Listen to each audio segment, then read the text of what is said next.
perguntas e respostas aí. Beleza? Então vamos lá. Essa é a nossa terceira aula de introdução à cosmovisão cristã. A primeira a gente falou um pouco sobre o que era a cosmovisão, né? E na última aula a gente falou sobre a criação. Então aquelas cosmovisões, a maneira de enxergar o mundo, de enxergar a realidade e que explica a origem das coisas, inclusive a nossa própria origem. Tá? E nós vimos isso também do que seria uma cosmovisão cristã, explicando a origem de todas as coisas, a origem no próprio Deus. Então, quando a gente olha a nossa vida no dia a dia, nós percebemos que, como eu falei, né, a criação, nós percebemos que há alguma coisa errada nesse mundo, né? Então, é justamente a aula de hoje. Independente do que você creia, da maneira como você vê a realidade, eu acho difícil encontrar alguém que diga, não, a minha vida é perfeita, a vida alheia é perfeita, o mundo é perfeito, a existência é perfeita, né? Sempre há algo errado no mundo. E quando a gente fala desse algo errado no mundo, é basicamente um questionamento moral.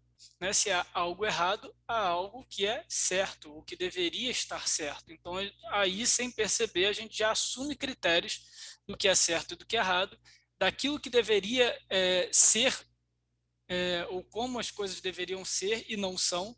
Então, isso já começa a refletir aquilo que a gente vem falando do que é a cosmovisão, que são essas crenças fundamentais. E quando a gente fala, então, de crenças fundamentais a respeito do que há de errado no mundo, basicamente a gente está tratando aí de um questionamento, de uma situação moral. E aqui é interessante porque eu trago aqui a fala de um filósofo focado aí na ética da filosofia, do lado ético da filosofia, né?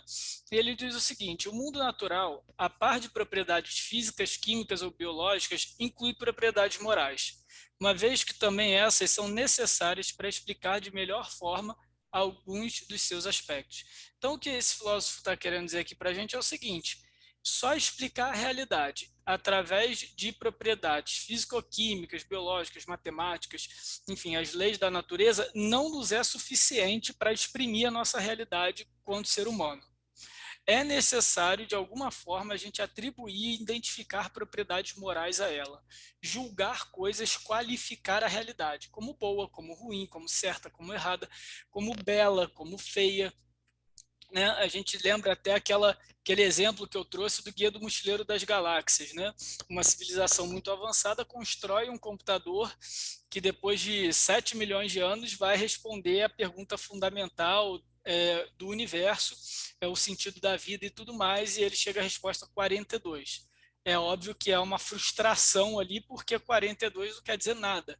Então é basicamente aqui o que o Pedro Galvão está dizendo também. Respostas matemáticas, respostas naturais, digamos assim, não nos é suficiente para explicar nossa existência e atribuir sentido à nossa realidade. E quando a gente atribui sentido à nossa realidade, nós devemos considerar também aquilo que não está adequado ao nosso olhar, à nossa percepção.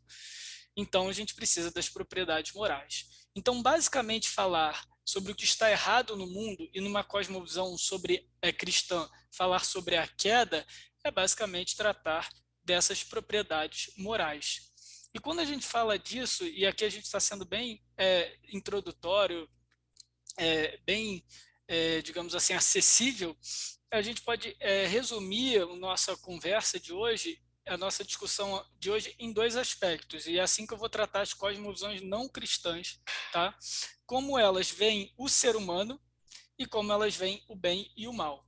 Por que eu fiz essa distinção? A discussão moral, a discussão do que está certo ou o que está errado na nossa realidade, precisa passar por uma discussão do que é o ser humano. Porque o ser humano, no final das contas, é esse ser,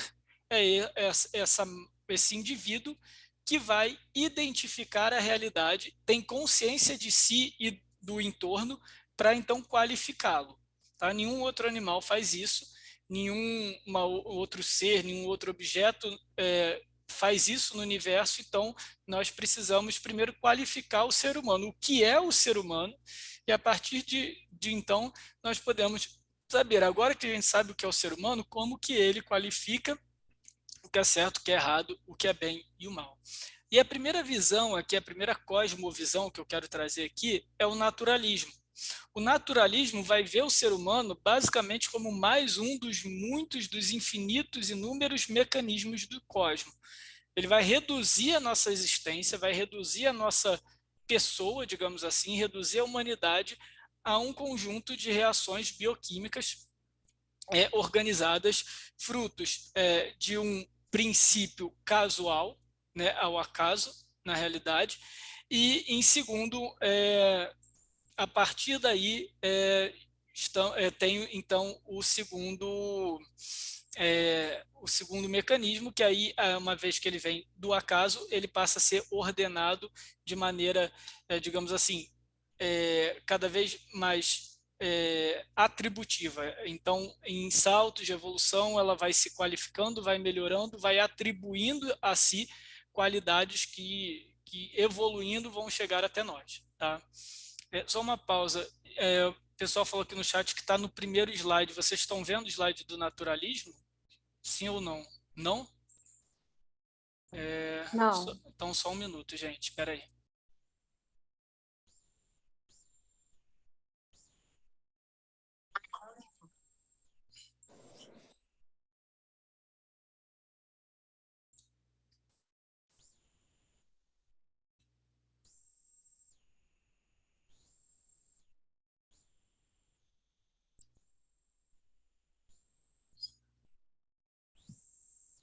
Eu acho que agora sim. Sim? Me ajudem aí, gente.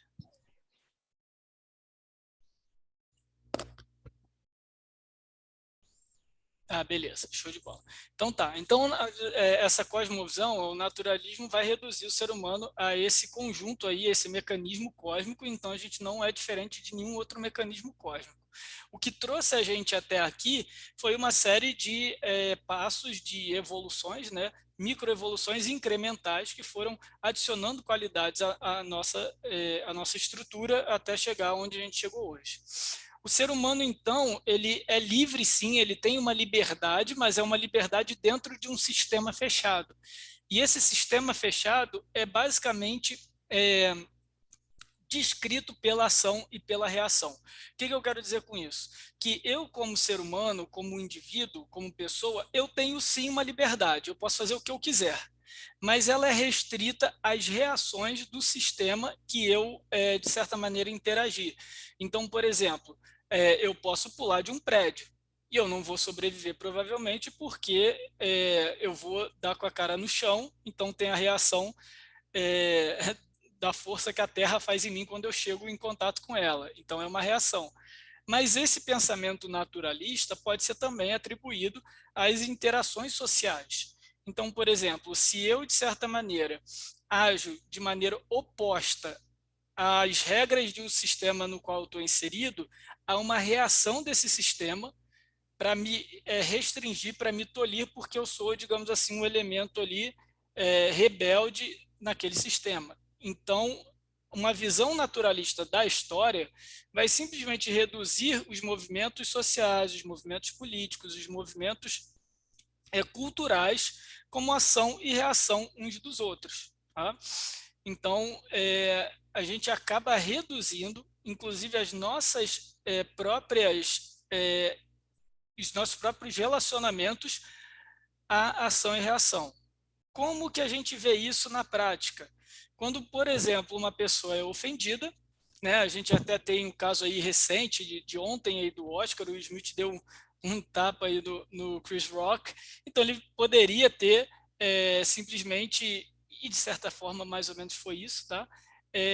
Justificado, olha, eu reagi ali na hora, foi um instinto meu, porque aquilo ali, de certa maneira, atacou a minha estrutura familiar, a minha integridade familiar, então eu reagi dessa forma, foi algo instintivo, foi algo natural, né? Mas eu peço desculpa, porque agora que eu voltei à sanidade social, às regras sociais na qual eu estou inserido, eu percebo que aquele ato instintivo não era adequado. Mas, de certa maneira, houve ali uma justificativa naturalista. Tá? Muitas vezes a gente não leva essa em consideração a segunda parte do contexto social que a gente está inserido e basicamente vai julgar os nossos atos como corretos porque foram reações legítimas a determinadas ações. Muitas vezes a gente vai reduzir, inclusive, a moralidade humana, quando eu falo a gente, na verdade, o pensamento naturalista, a esse conjunto de processos de ação e reação. Então, basicamente, uma visão naturalista de mundo vai dizer que o bem e o mal não é algo universal, não é algo cósmico. O universo existe por si, ele não é um ser moral. Então, na verdade, a moralidade é como nós, seres humanos, lidamos uns com os outros e atribuímos valor às coisas e às interações dentro desse sistema fechado de ação e reação. Aí você fala, pô, Vitor, mas aí também você está viajando muito. Você deu aqui um exemplo aí do Will Smith, mas isso tem como você reduzir a moralidade a isso? Tem. Eu dou um outro exemplo bem recente também. Na semana passada, saiu em alguns jornais um grupo de pesquisadores canadenses que propõe a ideia de que os traços de psico e sociopatia sejam, na realidade, fruto de uma ancestralidade evolutiva. Então, olha o que os pesquisadores colocaram. Aqui eu tirei o trecho da matéria. Os pesquisadores ressaltam que os traços de um psicopata, como a falta de remorso, narcisismo e agressividade, são mal vistos pela sociedade atual, mas já foram benefícios antigamente, quando a competição por recurso era intensa. Então, basicamente, a proposta desse grupo canadense é a seguinte: olha só, o que hoje a gente vê como uma disfunção social ou cognitiva, enfim, como for, depende aí da linha, na realidade nada mais é do que um traço natural, instintivo, que a maneira como o sistema fechado que a gente vive hoje se alterou, não cabe mais esse tipo de postura, esse tipo de instinto, esse tipo de ação e reação. Mas houve um tempo que isso era legítimo. Então veja como o naturalismo é muito presente ainda hoje. Ele é muito latente em algumas situações. A ciência da psicopatologia muitas vezes vai se enveredar nessa situação, esse é só um exemplo, vai se enveredar no naturalismo, quando ela então tenta em algum momento ou em algum elemento tirar o caráter de disfunção ou de patologia mesmo, para justificar como um instinto, um fruto de uma evolução que agora não cabe mais no comportamento na sociedade atual, mas que houve um momento em que aquilo era perfeitamente factível. Isso é uma visão naturalista. Qual é o problema disso? É que quando a gente reduz a realidade, o certo e errado, o bem e o mal, a um sistema fechado de ação e reação, toda e qualquer ação é válida, desde que ela esteja aplicada no contexto correto. Então, se eu altero o contexto ao meu favor, eu consigo, de certa maneira, justificar atos que, em tese, ou atualmente seriam malignos ou maléficos, para algo bom, ou relativizar de fato o problema e transformá-lo, inclusive, em benefício, como esses pesquisadores afirmam. Então, a visão naturalista tira do homem a responsabilidade. Não há responsabilidade moral numa visão naturalista. Afinal de contas, eu sou mais um mecanismo do cosmos, poeira das estrelas, como Carl Sagan falava, fechado aqui num sistema fechado, limitado à ação e à reação desse sistema. Eu não posso ser responsabilizado de maneira cósmica por aquilo que eu faço. Muitas pessoas vão negar a cosmovisão cristã justamente por não aceitar o juízo divino. Quem é esse Deus que é capaz de dizer que aquilo que eu faço é certo ou é errado? Ou que determinado grupo é certo e determinado grupo é errado? Porque não há como você responsabilizar, você precisa ali ver o contexto e, reduzindo esse contexto, nós somos máquinas instintivas e reativas. Do outro lado, a gente tem o humanismo liberal. E esse humanismo liberal é o que hoje a gente tem na nossa sociedade como de fato mais latente, é a cosmovisão aí mais presente no nosso dia a dia, tá? O que o humanismo, e não só o humanismo liberal, mas o humanismo de uma forma geral, vai dizer? O ser humano é o elemento sagrado. É por isso que é humanismo, tá? Então, o próprio ser humano, a própria espécie humana, tá? Seja a origem que ela tiver tido, ela é o elemento sagrado. E o que eu quero dizer com esse elemento sagrado? Que o ser humano passa a ser o critério daquilo que é certo e daquilo que é errado. Ele passa a ser o parâmetro da realidade e o ser humano passa a ser, então, o parâmetro, inclusive moral, de tudo que acontece, tá? E de tudo que está ao nosso entorno. Mas no humanismo liberal, e eu dei esse corte aqui porque a gente vai ter outros tipos de humanismo, tá, gente? A gente vai ter o humanismo secular, que vai ver a própria humanidade como um grupo, que é o elemento sagrado, então é daí que vão surgir os humanismos sociais, é daí que surge, por exemplo, o marxismo e outras linhas aí humanistas em que vai ver o todo. Você tem o humanismo evolucionista, que vai ver o ser humano como elemento sagrado é fruto dessas inúmeras interações aí que vão assimilando e acumulando material genético, cognitivo, enfim, até chegar onde a gente chegou. Mas o humanismo liberal ele é peculiar dos nossos tempos porque a humanidade agora não é definida pela evolução dos processos bioquímicos e nem definida pelo todo ou por um grupo social, seja no poder ou não, mas ela é definida pelo indivíduo em si. Então, o que é ser humano? É ser um indivíduo. É a sua individualidade que passa a ser o elemento sagrado. Então, não basta mais eu me olhar dentro de um grupo, de um coletivo chamado humanidade. A humanidade sou eu. E é aquilo que eu, Vitor, atribuo como valores, como sentido, como certo e errado, é que vai ser o meu critério para viver nesse mundo e para interagir com os outros grupos, os grupos sociais, com as hierarquias e com as instituições fora de mim, externas a mim. Eu sou parâmetro para toda existência, para toda realidade.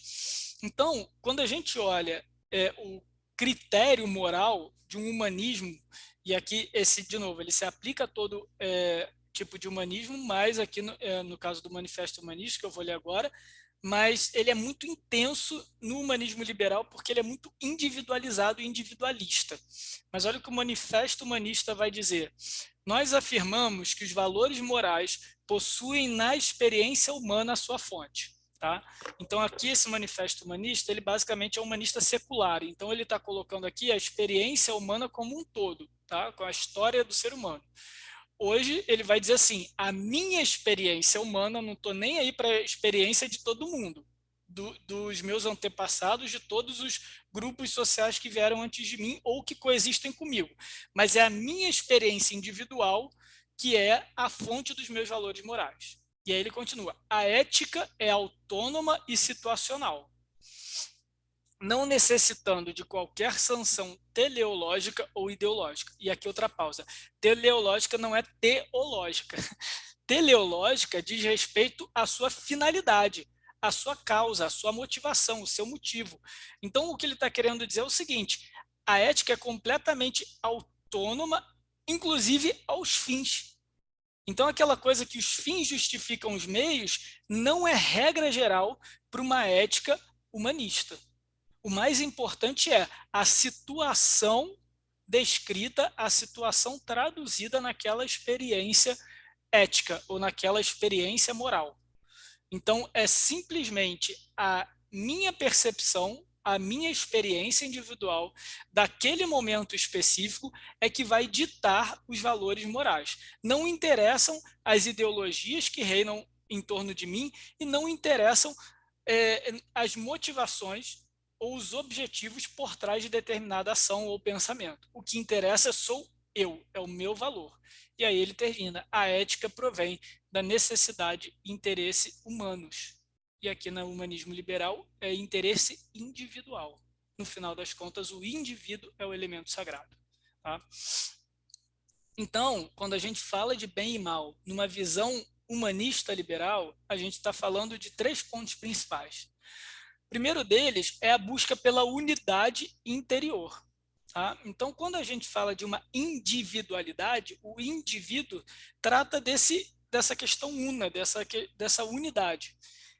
E aí até próprios humanistas como Harari reconhecem que essa visão unitária do ser é vinda da visão, né, da cosmovisão judaico-cristã, né, que vê corpo e alma como uma coisa só coexistindo. Então, há de fato essa busca pela unidade interior. Mas o que quer dizer isso? Quer dizer o seguinte, que eu como ser humano preciso ver todas as áreas da minha vida e do meu ser e do meu corpo em equilíbrio com aquilo que eu experimento e com aquilo que eu atribuo como certo. Se alguma coisa dessas áreas, seja o meu corpo, a minha sexualidade, o meu gênero, não estiverem de acordo com todo o meu restante, me trazendo prazer servindo as minhas necessidades naquele momento, então elas estão disfuncionais. E aí cabe a mim resolvê-las. É daí que a gente vê os discursos aí tão veementes sobre as novas categorias de gênero, as novas categorias de sexualidade, as categorias não binárias, cis, trans. Isso tudo vem da onde? Vem de uma busca por uma unidade interior. O indivíduo olha para dentro de si, não reconhece essa unidade, não reconhece as suas necessidades atingidas como ele gostaria, então ele atribui novas categorias. E aqui, gente, não estou ainda fazendo um discurso moral, está falando que é pecado, que vai para o inferno. Não, gente, eu estou dizendo o seguinte, que no final das contas, isso também parte de uma cosmovisão. E o que eu quero trazer aqui, e a gente já falou nas aulas anteriores, outras cosmovisões. Eu não quero que a gente saia daqui rotulando ou carimbando cada fala das pessoas. Esse daí é um humanista liberal, esse daí é um naturalista, esse daí... Não, não é isso que eu quero. O que eu quero defender aqui, mostrar para vocês com exemplos práticos e dando nome aos bois, isso é importante, é que todo discurso e toda voz que existe e chega até nós é carregada de uma cosmovisão. É carregada de crenças fundamentais. Ela fez um compromisso moral com uma verdade que ela atribuiu. Então, e agora eu vou ser bem enfático, quando os defensores da igualdade de gênero, ou de seja lá o que for, seja dito hoje a respeito da sexualidade, começa com aquela frase, estudos dizem, especialistas dizem, em outras palavras, eles estão dizendo o seguinte, encontrei pessoas que confirmam os meus compromissos morais e a minha crença fundamental. E aí, no final das contas, não deixa de ser uma imposição de cosmovisão. Porque o humanismo liberal ele tem um problema na sua raiz, e esse é o nosso segundo ponto. O indivíduo é autônomo. Ele é livre para buscar essa unidade interior e atribuir sentido à realidade, inclusive sentido moral, a tudo que ele experimenta e tomar aquilo como verdadeiro. Mas quando ele faz isso, ele assume para si uma posição de intolerância a toda e qualquer realidade que não condiz com a sua unidade interior. Então, quando a gente ouve alguns grupos dizendo, olha, o cristianismo é intolerante porque ele não aceita outras visões. Essa já é uma fala intolerante porque não aceita a visão cristã. Toda visão tem um compromisso de verdade. E se a pessoa, ou a cosmovisão, ou o discurso for verdadeiramente honesto, o que ele vai dizer é o seguinte, essa é a minha verdade. E tudo que é diferente disso, eu considero como mentira, não é válido para mim. Então, a não ser que você concorde com o que eu estou falando, você é intolerante. Porque as matrizes das cosmovisões, muitas vezes, vão ser concorrentes entre si. E é o que a gente vê aqui, olha, A gente vê, não precisa nem ainda trazer a matriz cristã, quando a gente vê o naturalismo e o humanismo. O naturalismo, ao ver o homem como um mecanismo no cosmos dentro de um sistema fechado de ação e reação, basicamente ele está dizendo, o homem não é autônomo. Então não interessa se o que o homem vai experimentar da realidade. A realidade é como ela é. Não há sentido, não há significado no homem fora desse mecanismo biogenético. Mas o humanismo liberal vai relativizar o naturalismo e vai dizer o seguinte, olha, não importa o que a natureza ou a evolução nos trouxe até aqui. O que importa é o que eu penso de mim mesmo. Então vejam, duas cosmovisões não teístas que têm ali compromissos morais excludentes. Uma vai dizer que não há uma moralidade universal e que os processos vão atribuir a sua própria moralidade e vão explicar essa moralidade. Na verdade, vão explicar a moralidade. O humanismo liberal já vai atribuir que existe sim uma moralidade e ela precisa ser defendida pelo indivíduo. E como que o indivíduo, então, identifica essa sua unidade interior e alcança essa autonomia? Pelo autoconhecimento. E aí é mais uma palavrinha aí da moda, é a autoajuda, é o autoconhecimento, é o autocrescimento, é o mindfulness, é a meditação. E aí eu sei que quem pratica mindfulness aí pode pensar, nossa, você não sabe o que é mindfulness.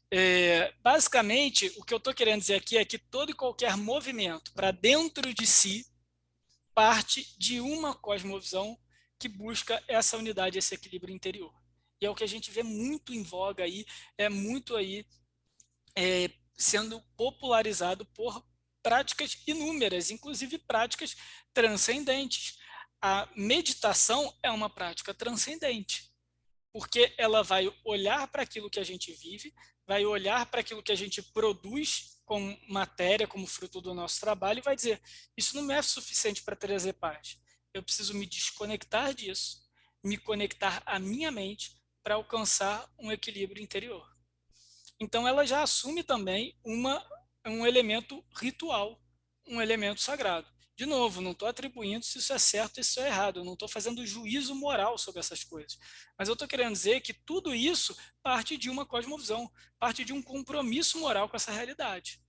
No final das contas, o grande slogan do humanismo liberal é o seguinte, você quer a verdadeira felicidade, você quer entender qual é o seu propósito, qual é o sentido na sua vida, por que você está na Terra, olha para dentro de si. Olha para você mesmo.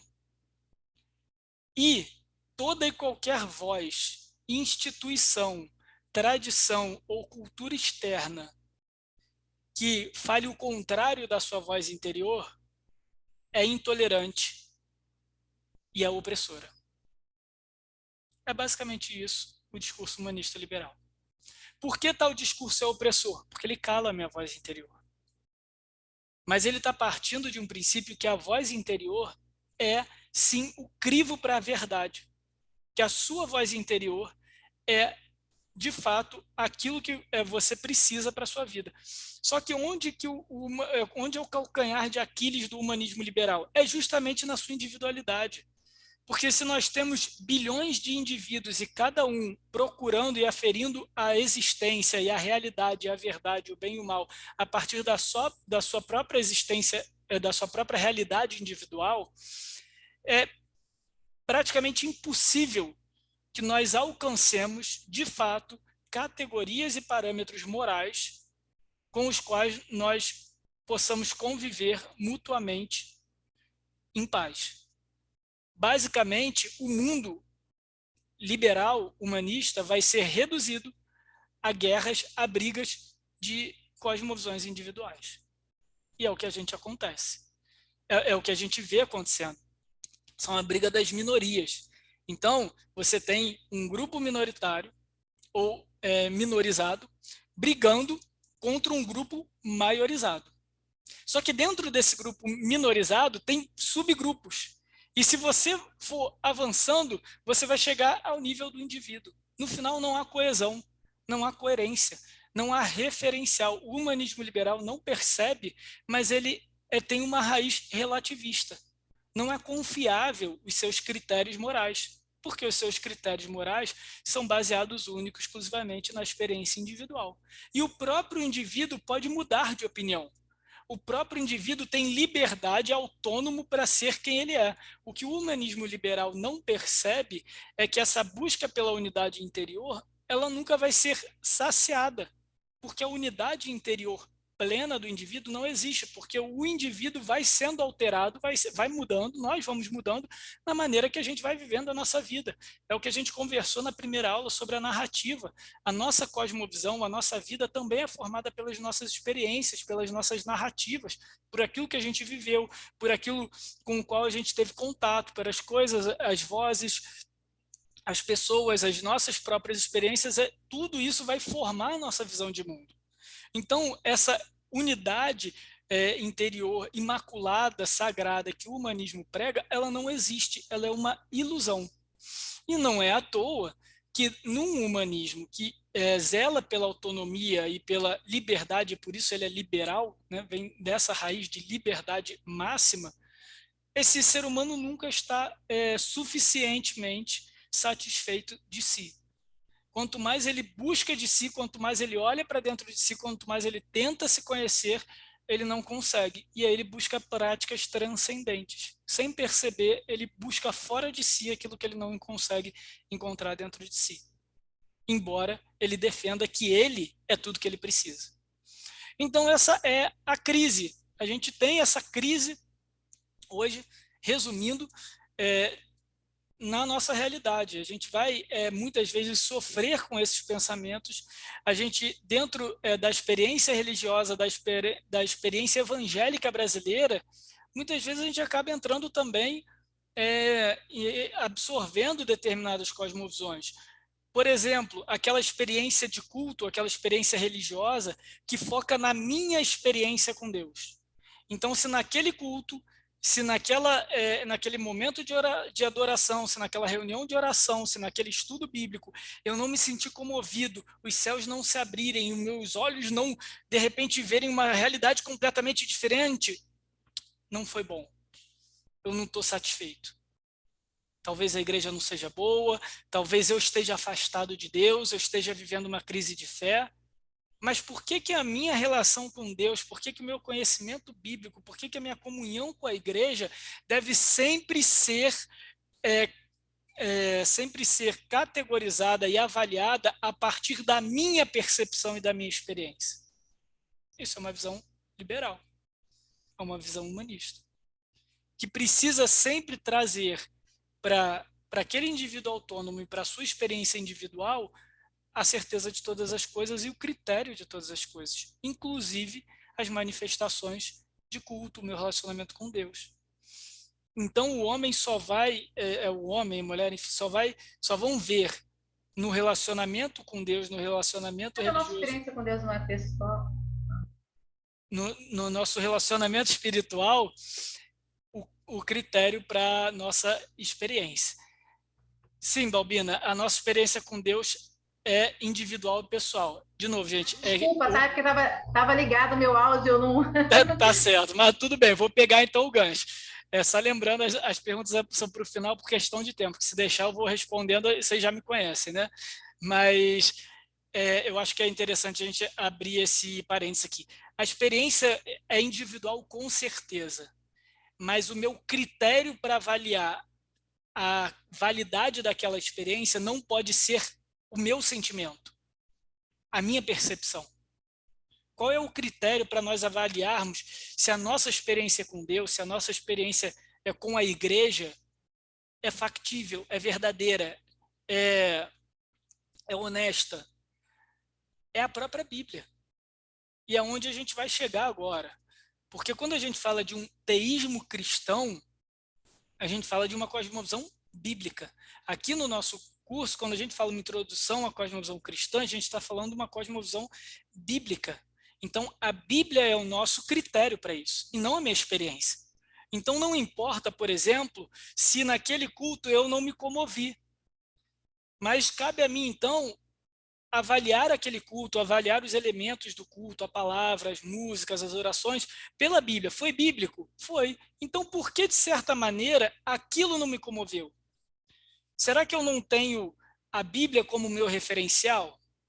Será que aí o que me falta na realidade não é intimidade com Deus, mas intimidade com a sua própria palavra revelada?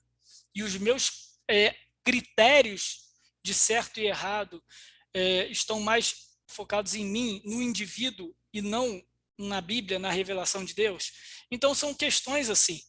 E quando a gente fala de cosmovisão cristã, cosmovisão bíblica, e fala de queda, de novo, respondendo essa questão moral, respondendo o que está errado no mundo, gente, a gente vai falar 100% de relacionamento, tá? Basicamente, quando a gente fala que a gente continua o ser humano e o bem e o mal, as duas categorias que a gente trouxe aí para falar tanto sobre o naturalismo quanto o humanismo.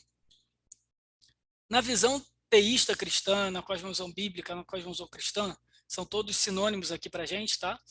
O ser humano é criado à imagem e semelhança de Deus. Ou seja, o meu parâmetro de realidade, o meu parâmetro de identidade não é aquilo que eu percebo de mim, mas é aquilo que Deus fala de mim. Então, como que eu me conheço como ser humano? Não é olhando para dentro de mim, é olhando para o meu Criador e é aquilo que o meu Criador fala a respeito de mim mesmo.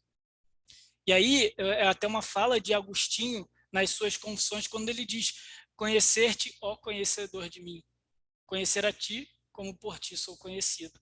O que Agostinho está querendo dizer aqui é o seguinte: eu só posso me conhecer quando eu conheço a Deus. E eu quero conhecer a Deus da mesma forma como ele me conhece, de forma plena. Então, olha que interessante, Agostinho, ao mesmo tempo, atribui a sua identidade ao conhecimento de Deus, ou seja, aquilo que ele conhece de Deus, mas ele também atribui o conhecer a Deus à própria ação bondosa de Deus, tanto que ele faz isso em oração, ele faz isso em forma de petição.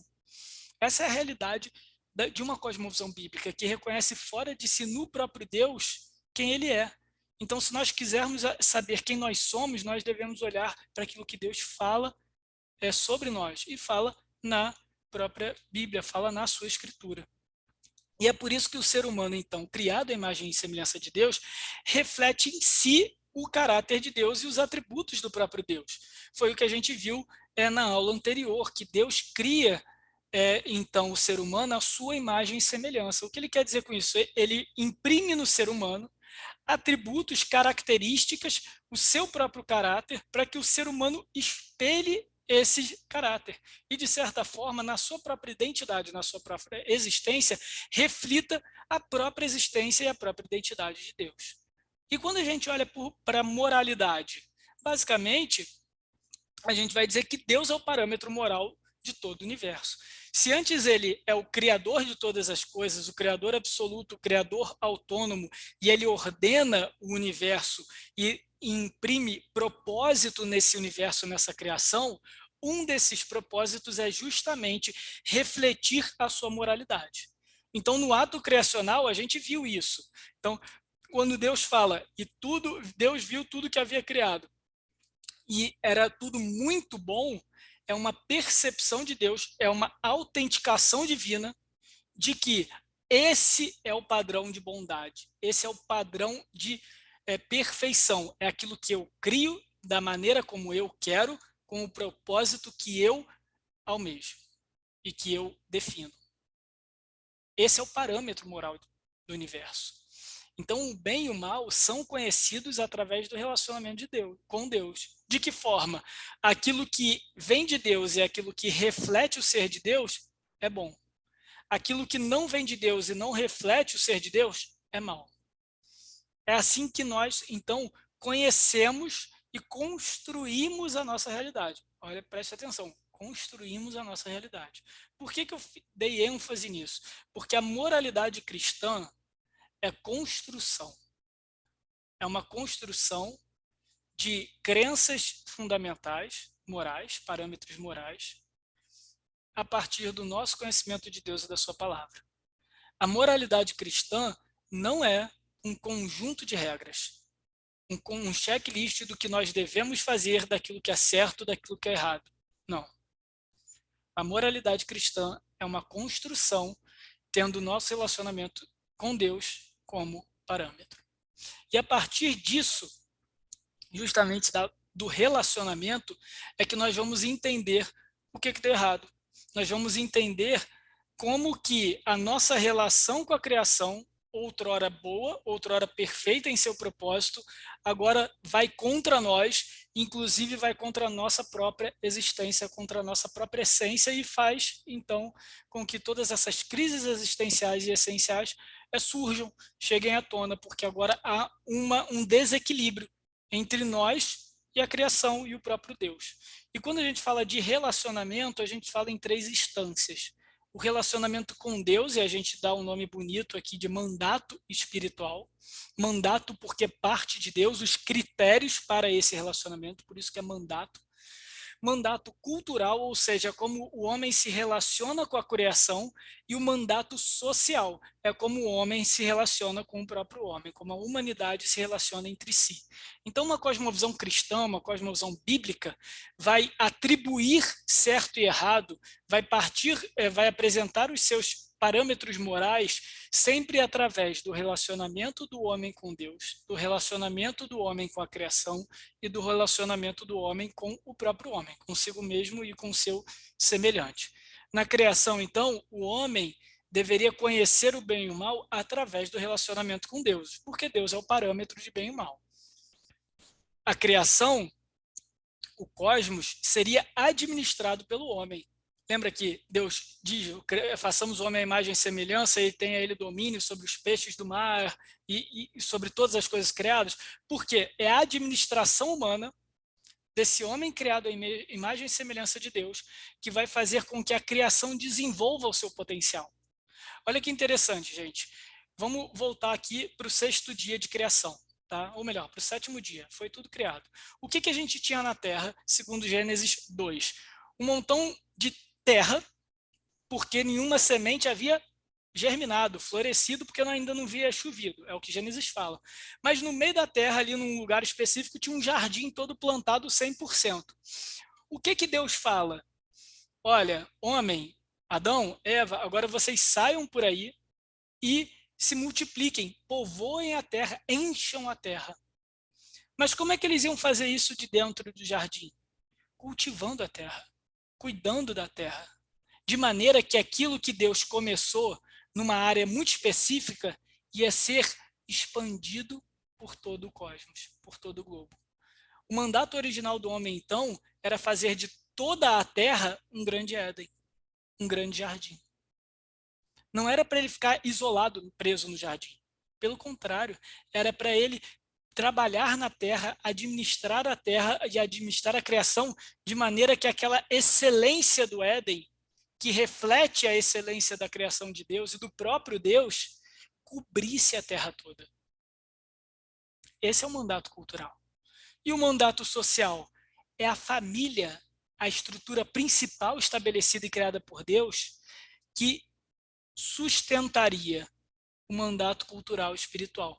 Não que a família seja mais importante do que a própria relação com Deus. Eu não estou querendo dizer isso, mas eu estou querendo dizer o seguinte: é na família que nós vemos o mandato espiritual e o mandato cultural sendo manifestados. Ou seja, no relacionamento entre homem e mulher e filhos, é que o relacionamento com Deus seria, de fato, alcançado. Por exemplo, quando Deus fala que Adão não poderia comer da árvore do conhecimento do bem e do mal, a gente vai chegar lá, ele fala isso para Adão. Ele não fala isso para Eva. Como que Eva descobriu isso? Porque Adão contou. Adão transmitiu. Adão ensinou. E quando a gente olha ao longo da Bíblia, o que a palavra de Deus nos ensina? Que nós devemos ensinar para os nossos filhos tudo aquilo que Deus fez. Quando a gente olha para as campanhas de Josué entrando na terra de Canaã, o que Deus vai falar? Olha só, na verdade para Moisés ainda no deserto, olha, vocês vão construir o tabernáculo assim, vai ter a roupa assado, vocês vão fazer isso, na Páscoa você vai fazer aquilo outro. Para que tanto ritual? Porque quando os seus filhos perguntarem do porquê dessas coisas, vocês contem para eles o que o Deus de Israel fez pelo povo. Então é no relacionamento. E não é assim na igreja, não é assim conosco. Domingo após domingo nós nos reunimos para comunicar a palavra. E não é assim que nós nos relacionamos como irmãos, como uma família da fé? Porque nós entendemos que a estrutura social estabelecida por Deus, a família, é sagrada e foi estabelecida para que os outros mandatos florescessem.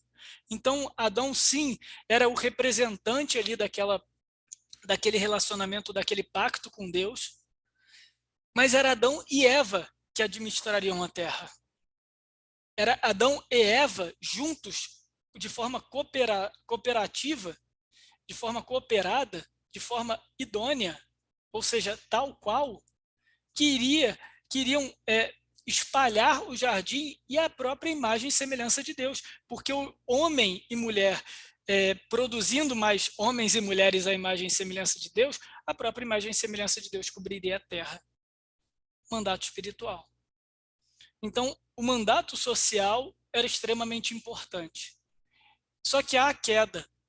E a queda é explicada primeiro pelo mandato espiritual, pelo rompimento no mandato espiritual. Lembra que eu falei que o relacionamento com Deus é o critério e o parâmetro moral do homem? Seria através do relacionamento com Deus que o homem seria conhecedor do bem e do mal.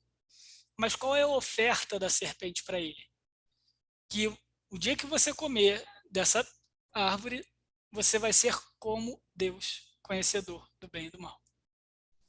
Só que a serpente não contou uma parte da história, ela só contou a primeira metade. Sim, o homem, depois que comeu da fruta, passou sim a ser conhecedor do bem e do mal, mas não como Deus conhece o bem e o mal. Deus não conhece o bem e o mal porque ele experimenta em si o bem e o mal. Mas ele conhece o bem e o mal porque ele é o padrão moral de todas as coisas. Ele é o parâmetro universal de certo e errado, de perfeição.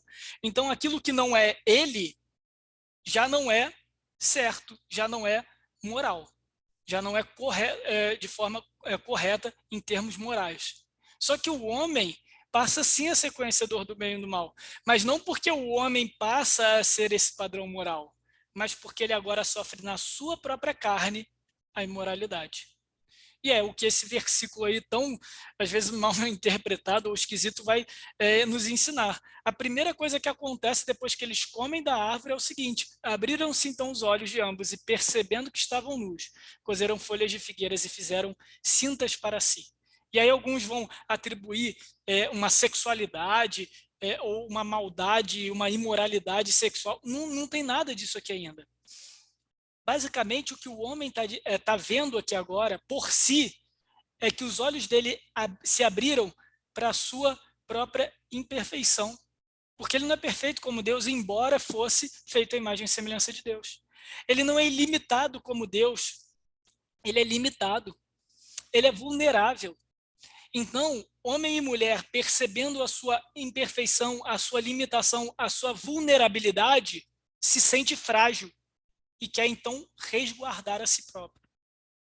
Porque aquilo que antes ele sabia através de Deus, que era o bem e o mal, até as suas próprias limitações, a sua vulnerabilidade, tudo, ele agora sabe num ambiente completamente frágil. Ele não sabe mais na proteção do relacionamento com Deus e na segurança do relacionamento com Deus. Ele sabe através de si. Então, quando que ele sabe que existe maldade no mundo? Quando ele sente a maldade na própria pele. E não quando Deus aponta e ensina para ele o que é mal. Não é esse o diálogo entre Deus e Caim? Caim sendo consumido pela inveja contra o seu irmão Abel. E Deus fala para ele, olha, o pecado está à porta e bate, cabe a você resistir. O que Deus está falando é o seguinte, cara, agora você tem que lidar com a sua própria maldade. Agora a maldade está dentro de você. E isso é uma decisão moral sua. Cabe a você lidar com isso. É assim que você vai conhecer o mal. Porque ele está à porta agora, ele está dentro de você, ele te consome. Se você não reagir, se você não lidar com isso.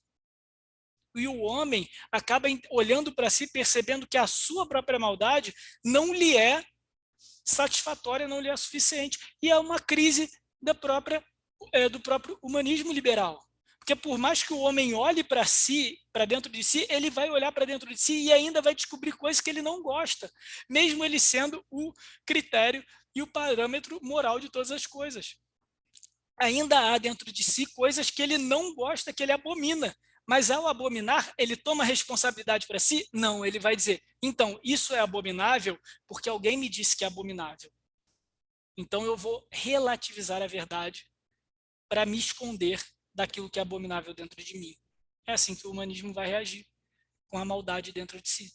É assim que o naturalismo vai reagir, a ponto de dizer que a psicopatia pode ser algum critério, algum parâmetro evolutivo, e que um dia foi até benéfico, mas não vai atribuir nunca o que existe um mal dentro de si. Bom, e o mandato cultural? A criação agora vai se revoltar contra o homem. Então é daí que nós temos os desastres naturais, é daí que nós temos as pestes, aí que temos a pandemia. E aí quando o mundo, quando os naturalistas, enfim, qualquer não teísta te perguntar onde está o seu Deus tão bom, tão misericordioso, que não consegue olhar para a humanidade, para uma pandemia, ou quando tem um tsunami na Ásia, cara, isso é uma reação da natureza, porque aquele que deveria cuidar dela agora se rebelou contra ela. E ao mesmo tempo em que o homem sofre a rebeldia da natureza, se rebela contra ela em caráter de exploração. Então o homem agora vai extrair da natureza a sua riqueza para alimentar a sua ganância, a sua vaidade, custe o que custar, a ponto até de colocar em risco a sua própria existência em favor da sua ganância, porque agora a natureza e os recursos naturais são um fim para o seu próprio prazer, e não algo que ele precisa nutrir, que ele precisa desenvolver, assim como a própria humanidade. Não, ela está a serviço do homem, e ela que se vire. E o dia que essa Terra não for mais suficiente para nós, nós vamos para Marte, como o Elon Musk diz, e tantos outros aí financiam terraformação em outros planetas, porque esse já não é suficiente para nós. Então a gente já não tem nenhum compromisso moral com esse planeta. A gente só tem que explorá-lo ao máximo até não poder mais. E é o que a Bíblia vai dizer na maldição de Gênesis 3. Maldita é a terra por sua causa. Em fadigas obterá dela o sustento durante os dias da tua vida. E aqui a terra que antes era abundante, agora ela é escassa. Então o homem tem que trabalhar dobrado, triplicado, porque a terra trabalha contra ele. E olha que interessante, o homem antes era dominador, administrador da terra e da criação. Mas agora, com a queda, ele é igualado à terra. Até que te tornes a terra, porque dela foste formado, porque tu és pó, e ao pó tornarás. Então, a maldição da queda reduz o homem à sua materialidade. E não é essa grande crise que o ser humano tem, que nenhuma cosmovisão não cristã, não bíblica, consegue responder com satisfação? A nossa não existência ou a nossa morte? Porque a morte bate à porta de todos e não importa a cosmovisão explique o que for, da onde a gente veio, quem nós somos, qual é o nosso propósito, o que nos traz paz, o que traz sentido para a nossa vida, nenhum deles vai dormir em paz porque não resolveu a morte. Porque o pecado igualou o homem que deveria ser administrador sobre a terra, à própria terra. E o mandato social? Os relacionamentos agora passam a ser competitivos e não mais colaborativos. Lembra que Eva é criada de Adão, e o que Adão fala? Essa é carne da minha carne, osso do meu osso, e vai se chamar mulher. Né? É como se fosse... É um jogo de palavras no hebraico. Mas o que Adão está querendo dizer é o seguinte, essa é igual a mim. É uma companheira idônea, uma companheira equivalente. É alguém que eu posso dar a mão e ir junto, exercer a minha obrigação e o meu propósito de vida. E é com ela que o meu sentido e o meu propósito de vida é completo. Só que agora essa relação é competitiva. Então, olha o que Gênesis 3,16 vai dizer. Multiplicarei sobremodo o sofrimento da tua gravidez, e em muitas dores darás luz a filhos. Primeira coisa, aquilo que era a bênção de multiplicar a terra, agora é em dor. E é bizarro uma mulher entrando em trabalho de parto. Eu vi isso na minha própria esposa, a transformação é assustador. Algumas até relatam, tira isso de mim, é um ódio do bebê, é um ser que está ali invadindo o corpo, é uma coisa completamente inexplicável. Então, até essa relação incrível, milagrosa, maravilhosa, sem explicação, que é entre a mãe e o bebê, quando chega na hora do parto, se transforma. Há uma competição, tira esse troço de dentro de mim. É hormonal, aí você pode seguir aí a cartilha da cosmovisão naturalista do jeito que você quiser. É hormonal, é não sei o que lá, beleza, mas é competição. Aquilo que era bênção vai ser lembrado para a mulher naquele momento, que agora é extremamente aflitivo, é desesperador. E ela segue uma parte de um versículo aí bem polêmica e bem mal interpretada. O teu desejo será para o teu marido e ele te governará. Gente, eu vou falar isso com todas as palavras. Isso aqui não é ordem de Deus, isso é maldição. Gênesis 3 está descrevendo a maldição de Deus. Então, quem justifica a superioridade do homem sobre a mulher no matrimônio com essa parte está fazendo errado porque desconsiderou o contexto de maldição. O que Gênesis está colocando aqui para a gente é o seguinte: o desejo da mulher vai ser para o marido dela, ou seja, agora aquilo que deveria ser colaborativo em sintonia para um objetivo comum, que era espiritual e cultural, agora é para si.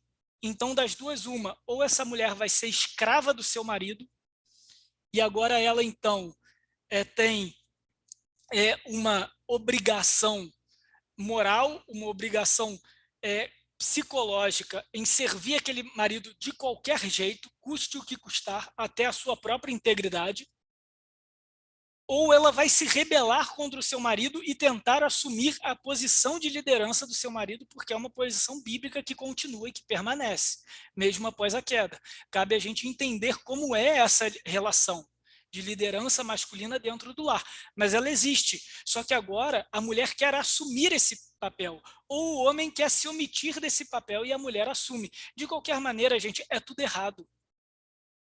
E no final das contas, só há governo. Antes da queda, o homem só deveria governar uma coisa, que era a criação. Agora, o homem governa uns aos outros. E a maldição do relacionamento matrimonial aqui em Gênesis 3,16 é uma fotografia dessa realidade. Homem e mulher querendo governar um ao outro. Casamentos que terminam, que são destruídos pela competição. Mas isso é uma fotografia de toda a realidade. Filhos que competem com os irmãos, pais que competem com os filhos ou filhos que competem com os pais, pessoas no trabalho competindo entre si, em escala nacional, países que competem entre si, tudo porque um quer governar sobre o outro. É assim que a gente biblicamente explica o mal. É assim que biblicamente a gente explica o que está de errado nesse mundo.